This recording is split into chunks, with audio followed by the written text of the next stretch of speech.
محمدا عبده ورسوله اللهم صل وسلم وبارك على حبيبنا وشفيعنا وزخرنا وقدوتنا وأسوتنا محمد رسول الأمة وعلى آله وصحبه ومن تبعه ونصره ووالاه أما بعد قال رب اشرح لي صدري ويسر لي أمري واhlul 'uqdatam min lisani yafqahu qawli. Sadaqallahul azim. Yang dihormati lagi dikasihi Imam Bilal, pengerusi surau, ahli jawatan kuasa surau Ar-Rahmah, para alim ulama muslimin dan muslimat sidang jemaah yang dirahmati lagi dikasihi oleh Allah Subhanahu wa taala.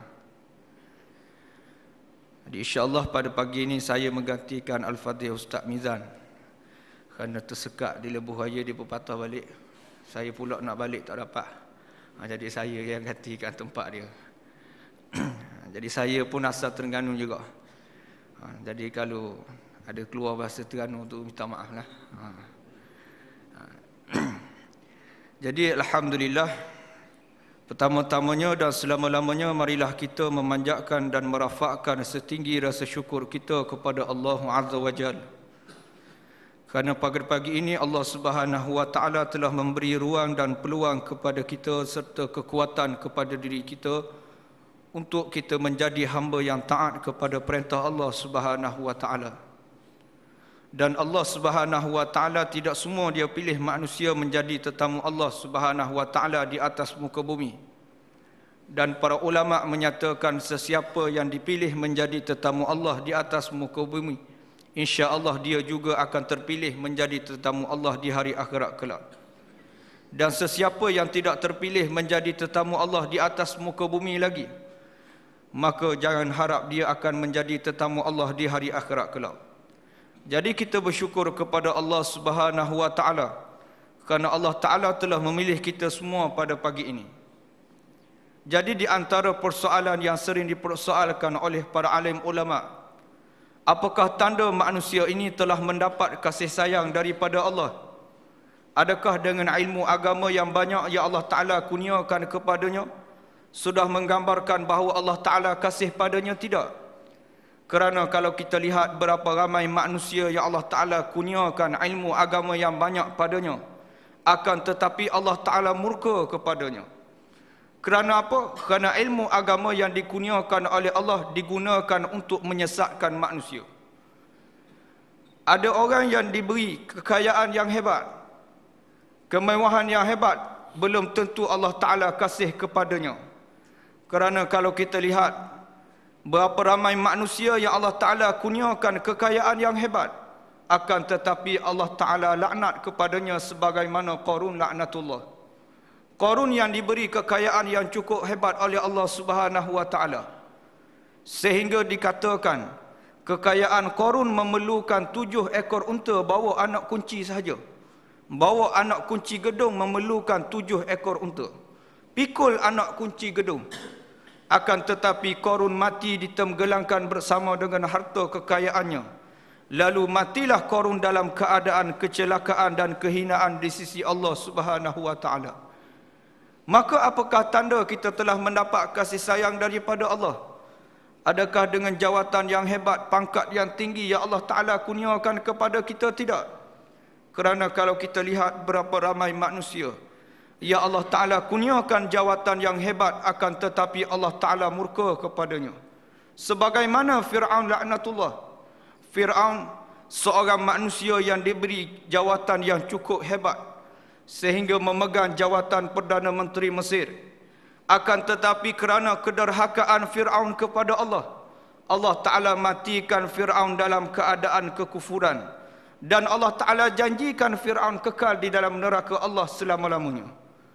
Maka apakah tanda kita telah mendapat kasih sayang daripada Allah? Jawab para alim ulama, tanda manusia ini telah mendapat kasih sayang daripada Allah adalah apabila Allah Ta'ala permudahkan urusan kita untuk taat pada perintah Allah. Sebab itulah kalau kita lihat berapa ramai manusia yang kadang-kadang rumahnya jauh dengan rumah Allah, kadang-kadang dia cacat, akan tetapi Allah Ta'ala pilih dia sebagai hamba yang dia kasih Allah Ta'ala jadikan urusannya untuk hadir dekat kepada Allah jadi rasa mudah. Di tempat saya mengajar di Terengganu ada satu surau. Surau ni ahli jawatan kuasa tertinggi surau tersebut adalah seorang yang buta. Seorang yang buta. Tiap-tiap waktu solat dialah yang mengimarahkan rumah Allah Subhanahu Wa Ta'ala. Berjalan kaki daripada rumahnya ke rumah Allah Subhanahu Wa Ta'ala seorang diri. Tanpa dibantu oleh sesiapa. Akan tetapi Allah Ta'ala pilih dia menjadi tetamu Allah. Walaupun matanya buta, akan tetapi hatinya celik. Wajahnya cukup bersih. Mungkin kerana dia tidak banyak melakukan maksiat dan kederhakaan kepada Allah, lalu Allah Ta'ala nak tengok, nak pandang wajah hamba ini, lalu Allah Ta'ala jadikan urusannya untuk dekat kepada Allah jadi rasa mudah. Dan kalau kita lihat berapa ramai manusia yang kadang-kadang rumahnya banyak dengan kitab-kitab, rumahnya banyak dengan Quran, kadang-kadang dekat pula dengan rumah Allah, akan tetapi kerana dosa dan maksiat yang dia buat menyebabkan Allah Ta'ala tidak pilih dia, dan Allah Ta'ala tak nak pandang wajah dia, menyebabkan dia rasa payah untuk taat pada perintah Allah. Kadang-kadang seminggu tak pernah baca Quran, kadang-kadang sebulan tak pernah baca Quran. Kadang-kadang nak baca Quran rasa sibuk, nak semaya berjemaah rasa sibuk, kadang-kadang nak buat satu amal rasa sibuk. Maka itu tanda rahmat Allah Ta'ala telah jauh daripada kita. Maka dengan sebab itulah perlulah kepada kita sentiasa muhasabah diri kita, sejauh mana amalan kita dengan Allah Subhanahu Wa Ta'ala. Kerana kalau kita muhasabah, bila kita tengok amalan kita, hari kita berlalu dalam keadaan tak pernah sentuh, tak pernah baca walaupun satu ayat Quran, kadang-kadang tertinggal solat fardu, maka cepat-cepat kita istighfar, minta ampun kepada Allah Subhanahu Wa Ta'ala.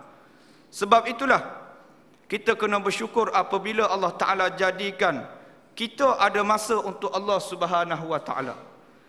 Sebab itulah saya sentiasa sebut, supaya kita sentiasa bersyukur kepada Allah.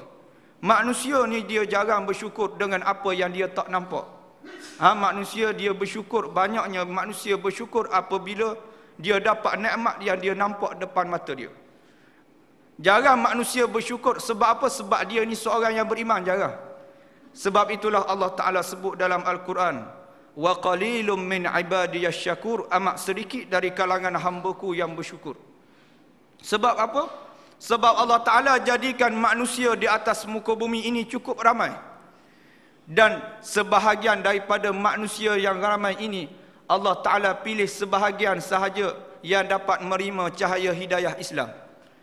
Dan sebahagian daripada hamba yang menerima hidayah Islam ini, hanya sebahagian sahaja yang benar-benar beriman kepada Allah Subhanahu Wa Ta'ala. Dan sebahagian kecil daripada manusia yang beriman ini, hanya sedikit sahaja yang bersyukur kepada Allah kerana dia seorang yang beriman kepada Allah Subhanahu Wa Ta'ala. Maka sebab itulah kita kalau boleh tiap-tiap hari diajarkan oleh guru saya, supaya kalau boleh kita ada masa, paling kurang pun kita ada masa untuk sujud syukur kepada Allah Subhanahu Wa Ta'ala. Biasa saya sebut kalau kuliah yang pertama ni, kita ni kalau boleh tiap-tiap malam, biasanya selepas isyak, biasa kita akan buat solat sunat 2 rakaat. Ada orang dia kata, ustaz malah ustaz semayang solat sunat 2 rakaat lama sangat, kata kalau boleh nak balik lalu, kata. Tak apalah, malah nak solat sunat 2 rakaat, solat sunat 1 rakaat sudahlah. Solat sunat witir 1 rakaat. Kerana di antara solat sunat yang dianjurkan oleh Nabi juga adalah solat sunat witir. Dia kata, ustaz malah ustaz, kena bangun pula, kata. Lepas baca doa kena bangun pula, kata. Tak apalah, duduk sudahlah. Pasal apa, solat sunat ni dia boleh buat sambil duduk pun tak apa. Walaupun sehat tu berbadan nak duduk, tak jadi masalah. Sudah bagi salam tu, malah nak baca doa lagi tu, akad takbir niat solat sunat witir 1 rakaat kerana Allah, akad takbir. Malah lah ustaz, lama sangat kena tunggu, kata. Tak apalah, buat yang rukun sudahlah. Yang rukun sudahlah. Sudah baca Al-Fatihah terus rukuk. Ambil tamak ninah je. Tak payah bacalah subhana rabbiyal azim, subhana rabbiyal a'la, tak payah bacalah. Malah lah ustaz, malah tak payah hidup lah, kata, malah sangat. 1 rakaat sambil duduk 1 hari pun malah. Ni manusia. Jadi maknanya malah sangat, tak payah hidup sangat. Pasal apa, sekejap je, rasanya paling lama pun 2-3 minit je. Kalau solat sunat witir 1 rakaat. Jadi surah selesai solat sunat ni, kita akan takbir, kemudian kita sujud. Nak baca pun tak apa, tak nak baca apa-apa pun tak apa. Tak nak baca, niat dalam hati, ya Allah, aku sujud syukur padamu hari ini, ya Allah. Alhamdulillah hari ini 4 waktu dapat berjemaah. Alhamdulillah hari ini 5 waktu dapat berjemaah. Alhamdulillah hari ini, ya Allah, ada masa baca Quran walaupun 5 ayat.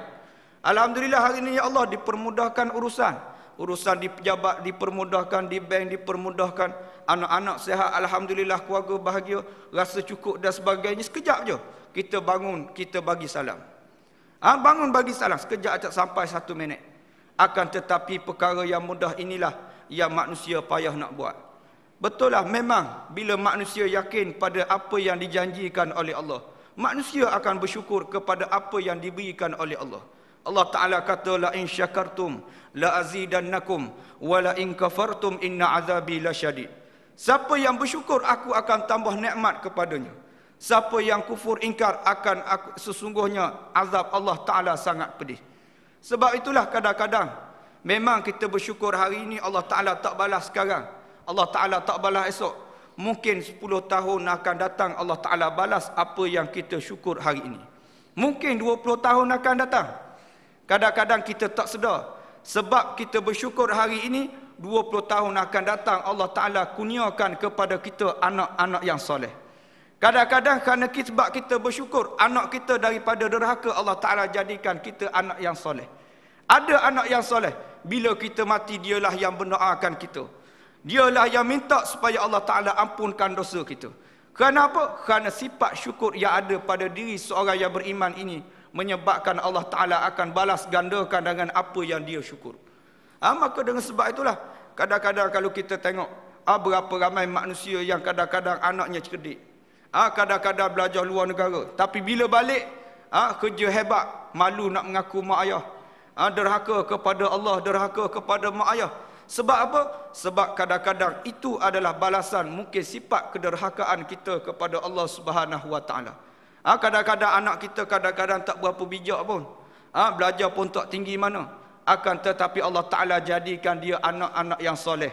Tiap-tiap masa dialah tanya kita makan cukup ke tak, sihat ke tak ayah, sihat ke tak mak. Sebab apa? Sebab kerana sifat kita syukur kepada Allah, Allah Ta'ala balas balik.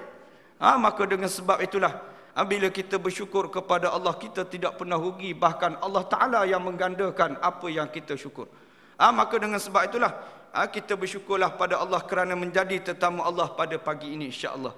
Dan Allah Ta'ala dia akan kurniakan apabila seorang hamba ini disibukkan dengan urusan agama Allah. Allah Ta'ala kurniakan satu perasaan kepada hamba ini, iaitu perasaan as-sakinah, ketenangan.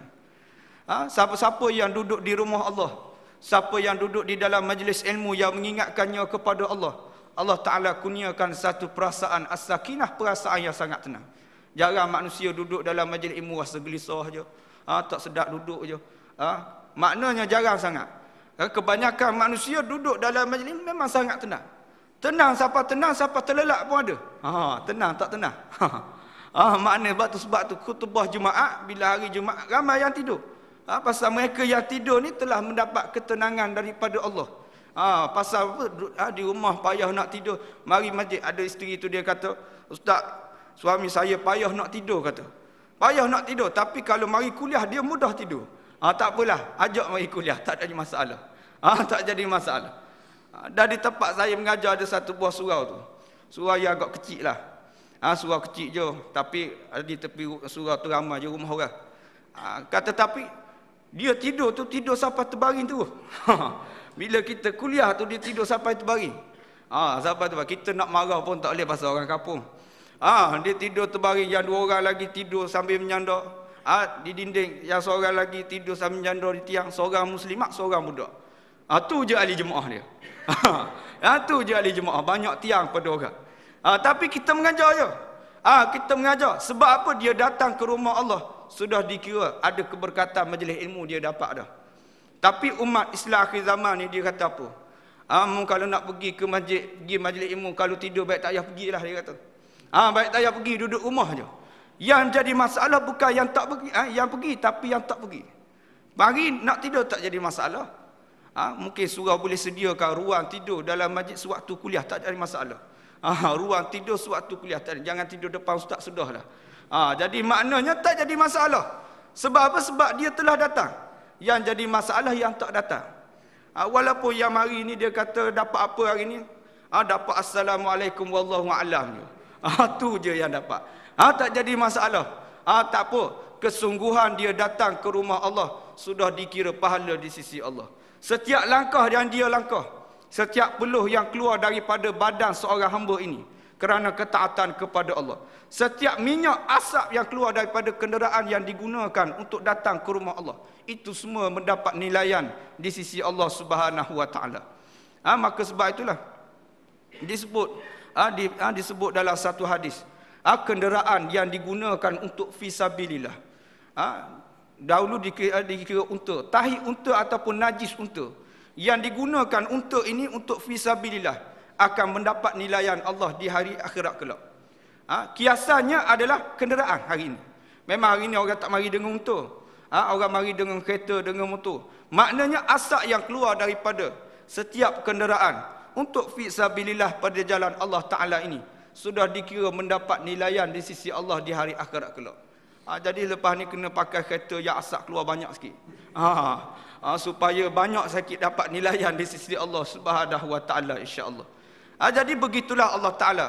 Dia akan kurniakan ketenangan kepada siapa yang duduk, kepada siapa yang ingat kepada Allah Subhanahu wa taala. Sebab itulah sahabat, dia pernah tanya pada seorang sahabat, iaitu Saidina Ali. Dia tanya pada Saidina Ali, wahai Ali, apakah perkara yang lebih hebat yang Allah Ta'ala jadikan di atas muka bumi ini? Lalu jawab Saidina Ali, Allah Ta'ala jadikan api. Kerana api inilah, api neraka pun daripada api. Ditanya lagi, wahai Ali, apa lagi perkara yang lebih hebat yang Allah Ta'ala jadikan lebih hebat daripada api? Lalu jawab Saidina Ali, iaitu air. Kerana air yang memadamkan api. Ditanya lagi, wahai Ali, ada tak lagi perkara yang lebih hebat daripada air? Lalu jawab Saidina Ali, kata ada, iaitu awan. Kerana awan lah yang menurunkan air. Lalu ditanya lagi, ada tak lagi yang lebih hebat daripada awan? Jawab Saidina Ali, kata ada, iaitu angin. Kerana anginlah yang meniup awan ke mana dia nak pergi. Ditanya lagi, ada tak lagi yang lebih hebat daripada angin? Jawab Saidina Ali, kata ada, iaitu manusia. Kerana manusia ni kadang-kadang dia naik angin. Kadang-kadang dia keluar angin pun ada kadang-kadang. Jadi manusia lebih hebat. Ditanya lagi, ada tak lagi yang lebih hebat daripada manusia? Ada. Jawab Saidina Ali, kata ada, iaitu perasaan mengantuk. Kerana apa? Manusia hebat macam mana pun, bila mengantuk hilang hebat dia. Hilang hebat dia. Garang macam mana pun, bila mengantuk hilang garang dia. Sebab tu anak dia keluar waktu ayah dia tidur. Sebab apa? Waktu ayah dia tidur memang dia tak takut. Waktu ayah dia terkejut tu baru dia takut. Jadi maknanya bila manusia ni ngantuk hilang hebat dia. Hebat dia sudah hilang. Ditanya lagi, ada tak lagi perkara yang lebih hebat daripada perasaan mengantuk ni? Lalu jawab Saidina Ali, kata ada, iaitu perasaan bimbang. Manusia bila dia bimbang tak dapat nak tidur. Tak dapat nak tidur bila ada perasaan bimbang. Esok ada kerja, banyak kerja tak siap lagi, memang tak dapat nak tidur malam. Esok nak raya lasir tak pasang lagi, kuih raya tak letak lagi dalam tabung, memang tak dapat nak tidur. Macam-macam. Bila esok ada benda nak buat, jadi ada perasaan bimbang, tak dapat nak tidur walaupun mengantuk. Walaupun mengantuk. Ditanya lagi, wahai Ali, ada tak lagi perkara yang lebih hebat daripada perasaan bimbang? Lalu jawab Saidina Ali, kata ada, iaitu zikrullah, ingat kepada Allah. Siapa yang bimbang bila dia ingat kepada Allah, dia akan jadi tenang. Siapa yang ada masalah, walaupun masalah dia tak selesai, akan tetapi kerana dia ni orang yang dekat kepada Allah, Allah Ta'ala kurniakan ketenangan. Allah Ta'ala kurniakan ketenangan. Kadang-kadang ada manusia dia tak ada masalah pun, tapi hati dia tidak pernah tenang. Kadang-kadang manusia banyak masalah, tapi hatinya sentiasa tenang. Sebab apa? Sebab zikrullah. Sebab itulah diceritakan dalam penjara ni, apabila seorang banduan, apabila dia sudah disahkan untuk menerima hukuman gantung sampai mati, dia ni apabila tarikh gantung dia ni semakin dekat dengan tarikh gantung, dia akan dipindahkan daripada satu sel ke satu sel semakin dekat dengan tempat yang nak dia gantung. Ke tempat yang nak dia gantung. Sehinggalah apabila keesokan harinya nak digantungkan. Biasa dia akan gantung sebelum subuh, kalau tak silap lah. Dia akan gantung sebelum subuh. Sehingga hari nak digantungkan, bila esok nak digantungkan pada malam hari memang dia tak akan dapat tidur. Dia akan sentiasa solat, baca Quran, sembahyang, sentiasa buat suatu benda yang memang dia akan menyebabkan dia esok dah fikir esok dah nak mati. Sehinggalah salah seorang daripada banduan dia pesan kepada seorang warden. Dia kata, "Ustaz, kalau nak ambil saya, ambillah saya sewaktu saya solat," kata. "Kalau nak ambil saya, nak bawa saya ke tempat tali gantung, ambil sewaktu saya solat." Sehingga bila tengah dia solat, apabila sampai waktu warden nak ambil dia tadi, tengok dia duduk dalam keadaan sujud. Bila nak ambil, rupanya dia mati dalam keadaan tengah solat. Kadang mati dalam keadaan begitu.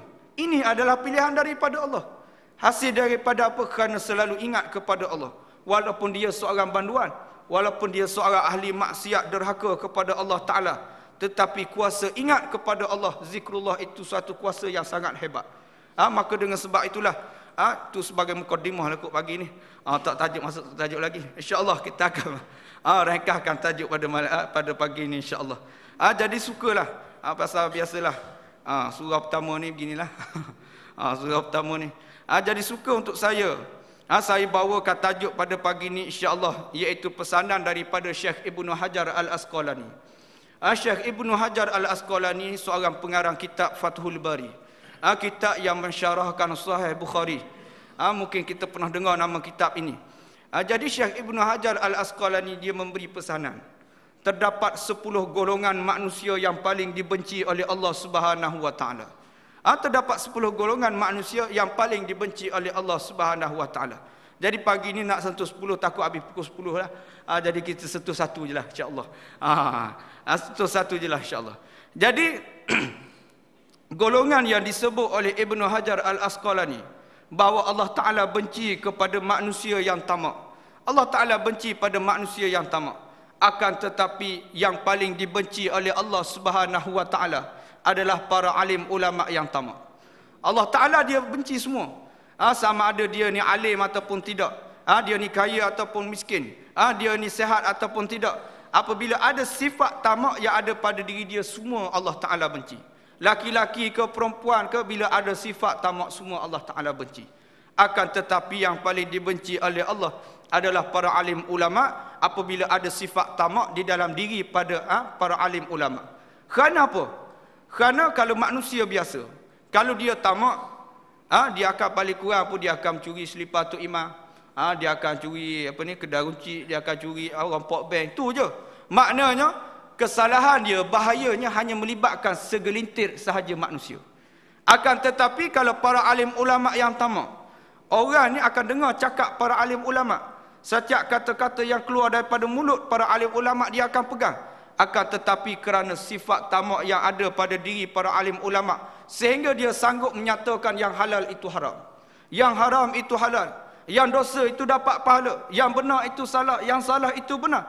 Sehingga bahayanya melibatkan seluruh generasi manusia yang ada pada zamannya sesat daripada kembali pada jalan Allah Subhanahu wa taala. Maknanya bahayanya cukup besar.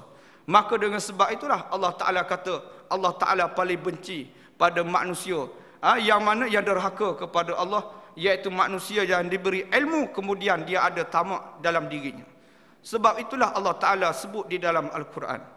Allah Ta'ala sebut bahawa ahli kitab, orang yang diberi ilmu tentang kitab ini, kemudian dia buat suatu hukum yang baru, kemudian dia kata ini adalah datang daripada Allah. Allah Ta'ala isytiharkan 3 kali celaka kepada golongan ini. 3 kali celaka. Allah Ta'ala kalau isytiharkan kepada Fir'aun sekali je celaka. Sejahat-jahat Fir'aun sekali ke celaka? Abu Lahab sekali je. Tetapi jahatnya para alim ulama, apabila diberi ilmu, dia tidak amanah dengan ilmu, Allah Ta'ala jadikan 3 kali celaka kepada para alim ulama yang sebegini. Maka dengan sebab itulah, kalau kita lihat banyaknya dosa dan maksiat, kemungkaran yang berlaku di akhir zaman di atas muka bumi Allah Subhanahu wa taala ini adalah banyaknya berpunca daripada sifat hubbud dunia, cinta kepada dunia. tamak kepada dunia. Kadang-kadang banyak yang berlaku hari ini.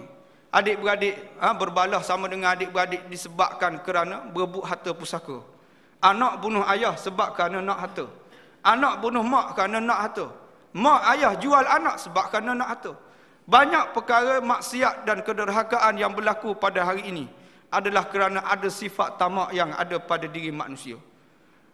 Satu kisah yang menggambarkan betapa bahayanya cinta kepada dunia ini adalah kisah, iaitu kisah Nabi Isa alaihissalam dengan seorang Yahudi.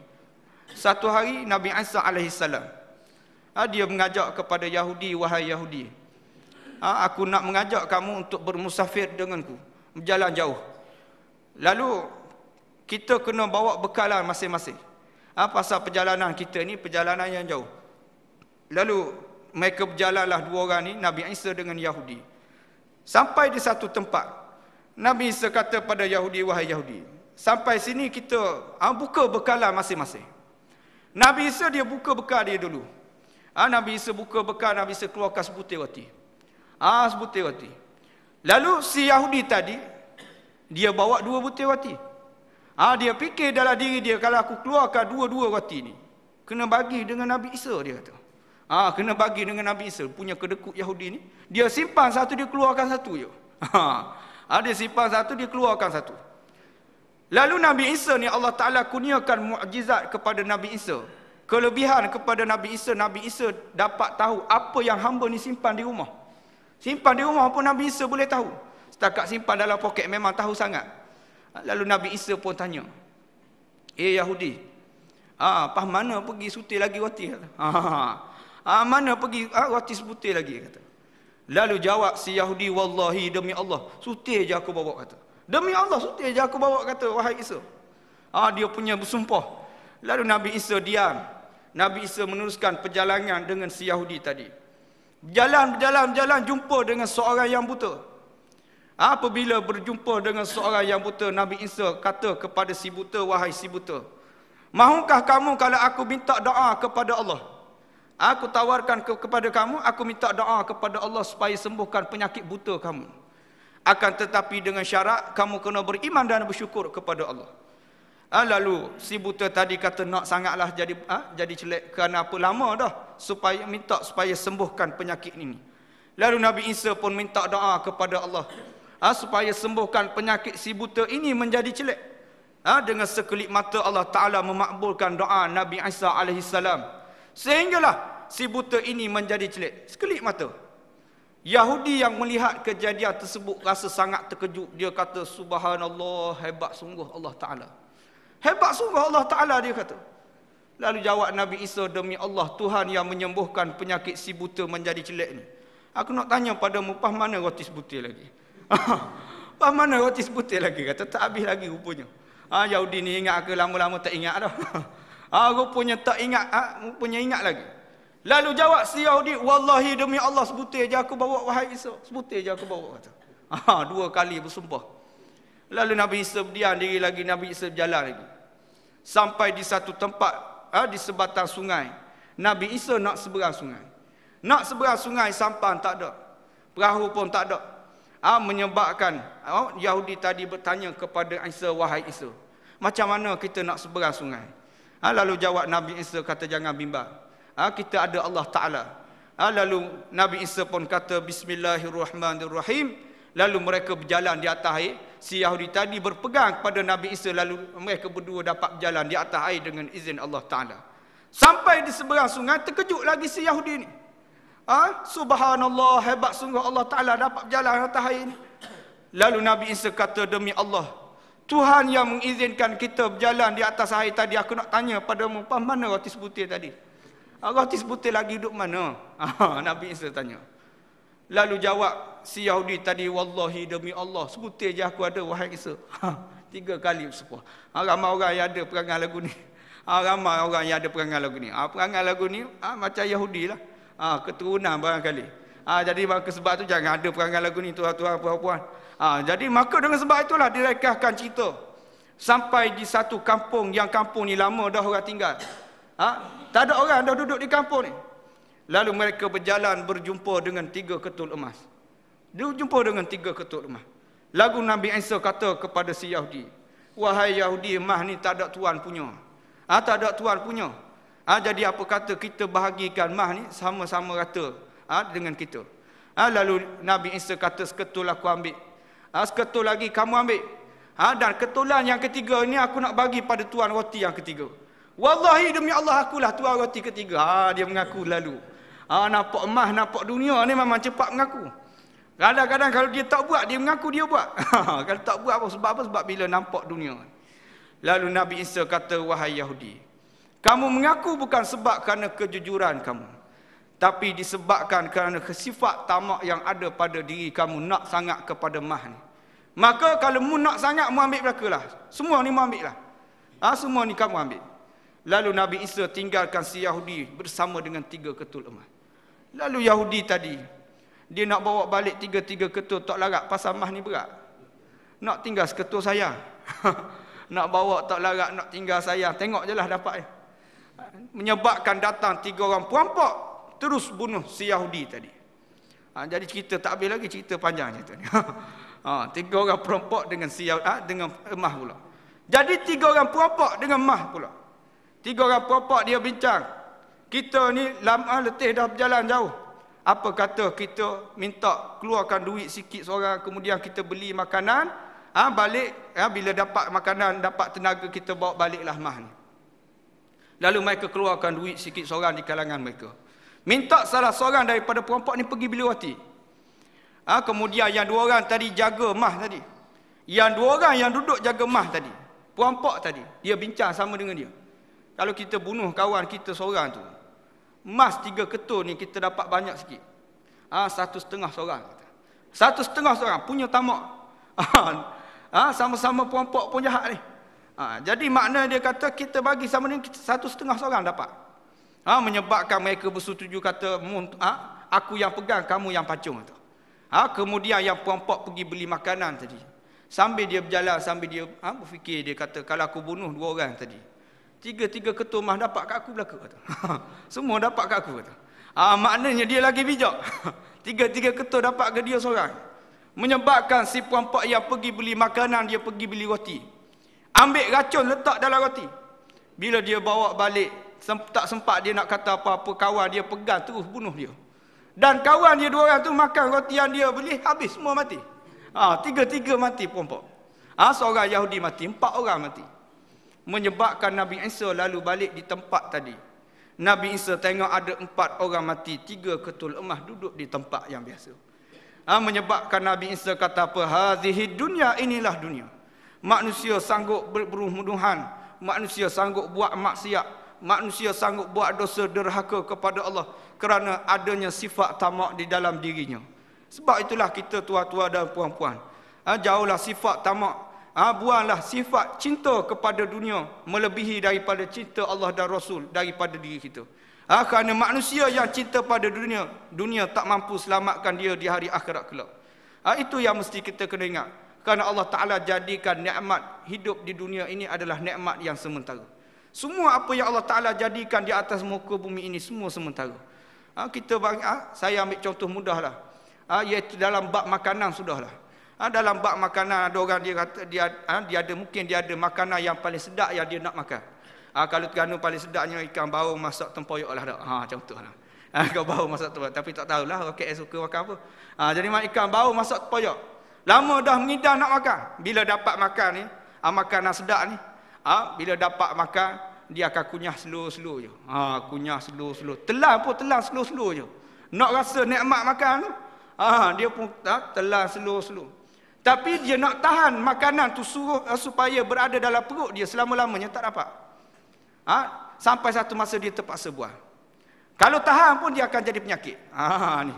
Walaupun sedap macam mana pun, air yang kita minum kita tak dapat nak tahan. Kita terpaksa kena buang. Maknanya nikmat di atas muka bumi ini sementara. Barang yang kita pakai lama-lama jadi rosak. Lama-lama kadang-kadang hilang, lama-lama kena curi. Maknanya barang dunia, nikmat dunia Allah Ta'ala jadikan sekejap saja. Tetapi nikmat Allah Ta'ala jadikan nikmat akhirat, nikmat yang kekal. Manusia yang duduk di dalam syurga Allah, dia makan bukan sebab dia lapar. Dia makan. Sekali makan 20 hidangan. Nabi cerita. Sekali makan 20 hidangan. Dan dia makan bukan sebab dia lapar, tapi sebab nak rasa kelazatan makanan. Dan bila dia makan, dia tak berak, dia tak kencing. Yang keluar adalah peluh. Dan peluh yang keluar tu pula bau macam haruman kasturi. Ini hebat. Di dalam syurga Allah. Maknanya setiap perkara yang di dalam syurga semua nikmat. Sehingga diceritakan apabila seorang hamba duduk di dalam syurga ni, sampai Allah Ta'ala minta suruh dia fikir apa yang dia nak, dia tak mampu fikirlah lagi apa yang dia nak. Fikir dapat. Sehingga Allah Ta'ala kata minta lagi. Bila Allah Ta'ala kata minta lagi, ya Allah kata aku tak tahu dah nak minta apa. Banyak sangat dah. Begitulah nikmat yang Allah Ta'ala jadikan di dalam syurga yang kekal abadi. Maka dengan sebab itulah, jangan kita jadi tergolong di dalam golongan yang saya sebutkan tadi, yang Ibnu Hajar bagi pesanan kepada kita, iaitu golongan yang paling dibenci oleh Allah, iaitu adanya sifat tamak di dalam diri kita. Maka dengan sebab itulah, dengan peluang dan ruang yang sekat yang Allah Ta'ala kurniakan kepada kita, kena perbanyakkan kita istighfar dan minta ampun daripada Allah Subhanahu Wa Ta'ala. Kerana yang penting bukanlah hidup dalam ketaatan, yang penting adalah mati dalam ketaatan kepada Allah. Sebab ada ramai manusia yang hidup dalam keadaan ketaatan, tapi mati dalam keadaan maksiat. Hidup dalam keadaan maksiat tetapi mati dalam ketaatan kepada Allah pun ramai. Maka dengan sebab itulah yang penting adalah mati dalam keadaan ketaatan kepada Allah. Suka saya bawakan ada dua keadaan yang betul-betul berlaku. Yang pertama ini seorang hamba Allah.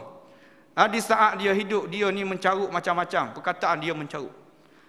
Sehingga bila kerana terlalu jadikan mencarut sebagai amalan dia, apabila dia nak mati, Allah Ta'ala jadikan segala perkataan yang keluar daripada mulut dia adalah perkataan mencarut. Habis perkataan mencarut keluar daripada mulut dia dalam keadaan dia nazak. Habis dia sebut semua perkataan mencarut, Allah Ta'ala cabut nyawanya. Wa'iyadzubillah. Allah Ta'ala cabut dalam keadaan dia menyebut perkara yang tidak baik. Dan matilah dia, mati dalam keadaan orang tengok, dalam keadaan cukup dahsyat. Dan ada seorang lagi, seorang hamba Allah juga. Ini diceritakan oleh sahabat saya sendiri. Di Terengganu ni, dia biasalah ada kuliah, kelas Quran untuk muslimat-muslimat yang umur 30, 40, 50 tahun. Jadi sahabat saya, seorang tenaga pengajar Quran untuk muslimat ni. Dia kata ada seorang muslimat ni, mocik kampungnya. Seorang mocik ni, dia nak belajar Quran. Dan dia tak pernah pandai baca Quran. Dia tak pandai baca Quran. Sampai satu hari, dia kata pada ustaz, saya banyak dosa, ustaz kata. Waktu saya sihat, waktu saya muda, saya tak pernah belajar Quran.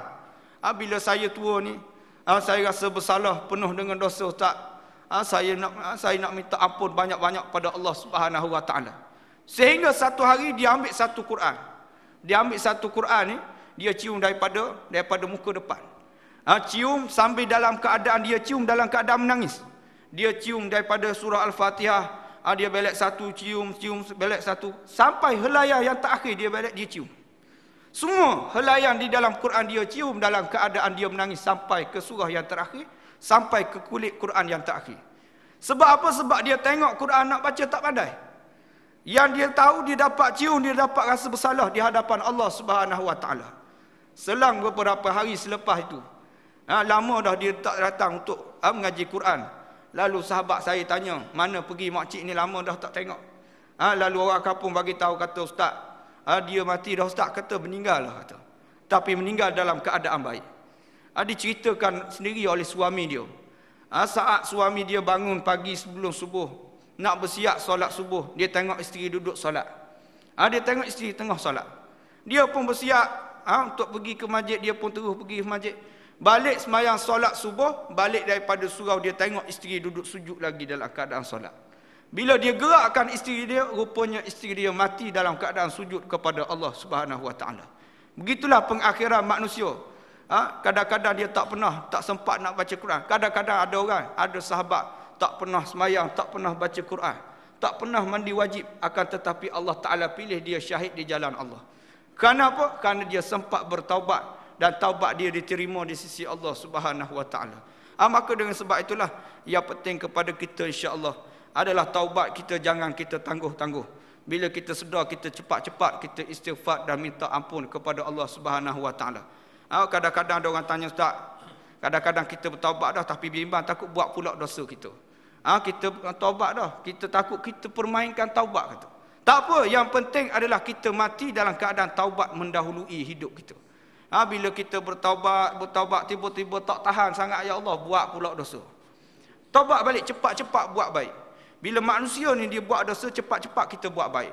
Sama ada kita pergi ambil wuduk, semayang, sunat, taubat, ataupun kita baca Quran, ataupun terus istighfar. Ikutlah apa jua yang kita buat. Bila kita buat satu maksiat, terus buat baik. Tak tahan pula, buat pula, terus buat baik, minta ampun kepada Allah. Sebab Nabi sebut di dalam satu hadis, apabila seorang hamba ini, bila dia buat silap, kemudian dia minta ampun pada Allah, Allah Ta'ala ampun. Dia buat dosa balik, dia minta ampun, Allah Ta'ala ampun. Dia buat dosa balik, minta ampun, Allah Ta'ala ampun. Sehingga berulang kali dia buat maksiat dosa, minta ampun kepada Allah, Allah Ta'ala ampun berulang kali. Yang penting jangan biarkan diri kita mati dalam keadaan maksiat, tapi mati dalam keadaan taubat yang mendahului kita, insya-Allah.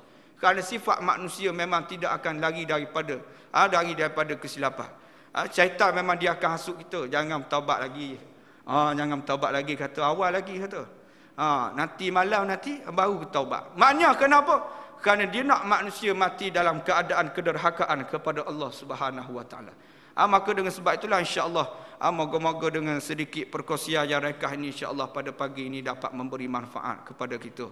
Dan kalau bolehlah, insya-Allah, beberapa amalan yang boleh saya kongsikan, iaitu sebelum kita tidur, kalau boleh kita baca astaghfirullahalazim allazi la ilaha illa huwal hayyul qayyum wa atubu ilaih 3 kali. 3 kali. Dengan harapan Allah Ta'ala ampunkan dosa kita walaupun seberapa banyak pasir yang ada di atas muka bumi Allah. Yang kedua adalah kita catat. Kita catat segala hutang kita sebelum kita tidur. Kita catat, kena catat. Catatlah, buatlah catatan hutang kita. Kita catat supaya apa? Kalau kita mati, ada orang yang tolong lansaikan hutang kita. Sebab apa? Kerana orang yang mati syahid sekalipun, bila mana dia berhutang, dia tak akan dapat masuk syurga, dia kena tahan dulu. Dia kena tahan, walaupun dia mati syahid. Sebab itulah tentera-tentera Islam, sebelum dia berperang, dia wajib lansaikan hutang dia dahulu. Wajib dia lansaikan hutang. Sama ada Al-Qassam ke apa ke, dia wajib lansaikan hutang supaya dia tidak ada hutang dengan manusia. Bila dia mati, terus dapat masuk syurga Allah Subhanahu Wa Taala. Jadi begitulah dengan kita. Itulah yang mesti kita kena buat, insya-Allah. Kemudian kita maafkan segala kesilapan orang pada kita, insya-Allah, sebelum kita tidur. Jadi itulah seberapa yang boleh anda kongsikan pada pagi ini sebagai perkongsian kita, untuk kita jadikan hidup kita mendapat ketenangan dan rahmat daripada Allah Subhanahu Wa Taala, insya-Allah. Kerana bagi orang yang beriman, setiap orang yang beriman, dia buat semua dapat pahala. Dapat rezeki, dapat nikmat, dia bersyukur, dapat pahala. Ditimpa musibah, ditimpa bencana, ditimpa macam-macam, bila dia sabar, dia dapat pahala juga. Itu kelebihan bagi orang yang beriman.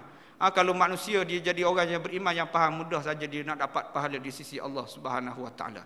Jadi bersama dengan saya ni, saya bukakanlah tabung sumbangan untuk Madrasah Tarbiyah Islamiah di tempat saya mengajar juga, iaitu sumbangan untuk kita siapkan atap surau dan atap asrama, kerana memerlukan kos lebih kurang dalam RM90,000 untuk kita siapkan benda tu, supaya sekarang ni pelajar-pelajar kita duduk di rumah wakaf, dan rumah wakaf muslimat tu hampir naik air baru ni. Sebab tu kita kalau boleh nak siapkan cepat-cepat untuk ambilan baru, dapat pindah ke tempat baru yang atas bukit sikit, supaya mereka duduk dalam keadaan lebih selesa. Jadi harap sangat-sangat pagi ini sumbangan daripada tua-tua dan puan-puan untuk sama-sama untuk percepatkan proses penyiapan bangunan baru, insya-Allah. Jadi bersama dengan saya juga bawa jualan madu asli daripada Yaman, dan juga minyak wangi daripada Yaman. Siapa yang nak dapatkan bolehlah, ada sahabat saya akan buka kaunter di luar tu. Jadi madu ni sebenarnya, madu daripada Yaman ni kita penghabisan stok. Sebab Yaman tengah berperang, jadi kita terputus bekalan. Yang ni adalah stok yang lain. Stok yang nak habis-habis. Jadi maknanya payah dah nak balik ke Yaman. Jadi maknanya tak tahu bila Tak tahu bila boleh dapat balik sebab sekarang keadaan tengah berperang sekarang ni. Jadi maknanya, jadi kita pihak madrasah bincang, tak payahlah untuk berurusan dengan pihak kita ni. Ambil dulu, bayar kemudian pun tak jadi masalah. Tak ingat nak bayar, tiba-tiba mati ke, kita maafkan, kita halalkan. Tu je. Jadi tak payah, tak susah untuk berurusan dengan madrasah kita ni, gitulah. Minyak atau ke apa ke, nak ambil dulu pun ambil lah. Tak ingat nak bayar apa semua sekali, kita halalkan. Sebab itu sebagai sumbangan kita untuk masyarakat dan sumbangan kita untuk madrasah juga, insya-Allah. Jadi boleh, dan kita ada juga bawa sijil wakaf, dan siapa-siapa yang nak bagi zakat ke apa ke, boleh menyalurkan melalui madrasah kami juga, insya-Allah. Jadi sekadar itu sajalah daripada saya sendiri selaku kuliah gantian pada pagi ini, insya-Allah. Apa yang baik datang daripada Allah. Yang lemah, yang kurang itu saya mohon maaf. Aku qouli hadza wa astaghfirullahal azim li wa lakum. Wassalamualaikum warahmatullahi wabarakatuh. A'udzubillahi minasyaitonir rajim. Bismillahirrahmanirrahim. Alhamdulillahirabbil alamin. Wassalatu wassalamu ala asyrafil anbiya'i wal mursalin wa ala alihi washabihi ajma'in. Allahumma nas'aluka 'ilman nafi'an wa rizqan wasi'an wa shifaa'an min kulli da'. Allahumma rzuqna mattaba'atan nabi Muhammad sallallahu alaihi wasallam awwalan wa akhiran wa zahiran wa batinan wa qawlan wa fi'lan wa 'ibadatan wa 'amalan salihan. Rabbana atina fid dunya hasanah fil akhirati hasanatan wa qina 'adzaban nar. Sallallahu ala Muhammad wa ala alihi washabihi wa baraka sallam. Alhamdulillahi rabbil alamin.